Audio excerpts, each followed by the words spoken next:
Donald Trump, now in his second term as U.S. president, has once again floated the idea of seeking a third term, a move currently barred by the Constitution but increasingly echoed by his allies in Congress. According to Maggie Haberman of the New York Times, Trump has repeatedly mused about extending his time in office, publicly joking about staying beyond 2029 while privately acknowledging that such statements serve as political leverage. At the National Prayer Breakfast, Trump smirked as he casually asserted that he would have a 25-year period of unchecked authority to personally decide which statues would populate his proposed National Garden of American Heroes.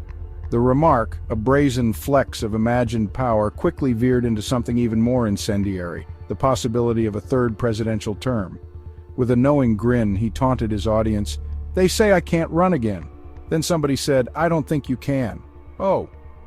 It was a deliberate provocation, a rhetorical hand grenade tossed into the political arena, floating the radical notion of extended rule as a joke, daring his allies to normalize it, and forcing his critics to engage with what should have been an unthinkable proposition.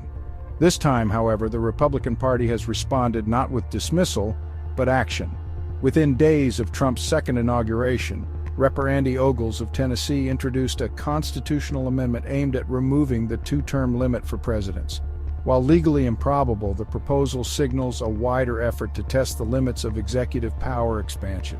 Meanwhile, Texas Lieutenant Governor Dan Patrick, a vocal Trump ally, publicly declared that Americans would demand Trump stay in power beyond 2029. Trump personally amplified Patrick's statement on Truth Social, ensuring that the conversation spread through right-wing media. The historical parallels are unmistakable. Vladimir Putin once circumvented Russia's two-term limit by temporarily swapping positions with a loyal prime minister before later rewriting the constitution to extend his rule. Viktor Orbán in Hungary has similarly eroded democratic checks by consolidating legislative power while maintaining the illusion of democracy. The U.S. 22nd Amendment, ratified in 1951, was designed precisely to prevent such power entrenchment after Franklin D. Roosevelt's four-term presidency. Unlike Roosevelt, who led during a global war, Trump is invoking no crisis, only the cult of personality that has defined his movement. Moreover, Trump's second term has already been marked by an unprecedented power shift. He has granted Elon Musk extraordinary de facto control over federal agencies, pushing for a mass exodus of career officials in what critics warn is a deliberate gutting of the federal workforce. Autocratic leaders often co-opt billionaires to help consolidate power, ensuring that the economic elite align their interests with the regime. This too follows a historical pattern, from Silvio Berlusconi in Italy to Xi Jinping's crackdown on dissenting billionaires in China. Trump's advisors claim that his third-term rhetoric is mere trolling, aimed at rattling Democrats and stoking media outrage. But history shows that what begins as a joke often metastasizes into policy. In 2016, Trump joked about refusing to accept election results, only to later orchestrate efforts to overturn his 2020 loss. The same escalation pattern could be unfolding with his term limit rhetoric.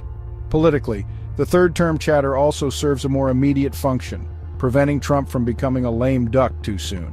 The moment a president enters their final term, their influence over Congress weakens, as politicians begin shifting their focus to future candidates.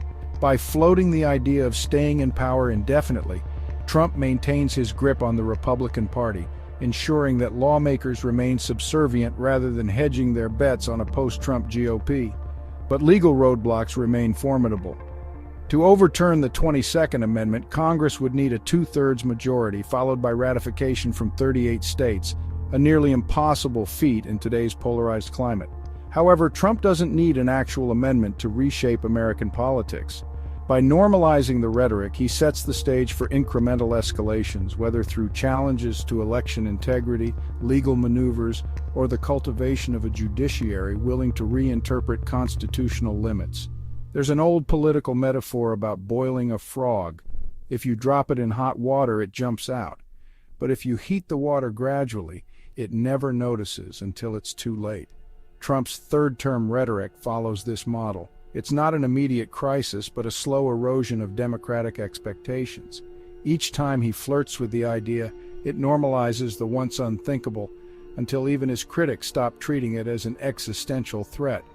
As Trump's power consolidation efforts continue, the bigger question is not just whether he can serve a third term, but how much of America's democratic framework will remain intact by 2029, if he leaves at all.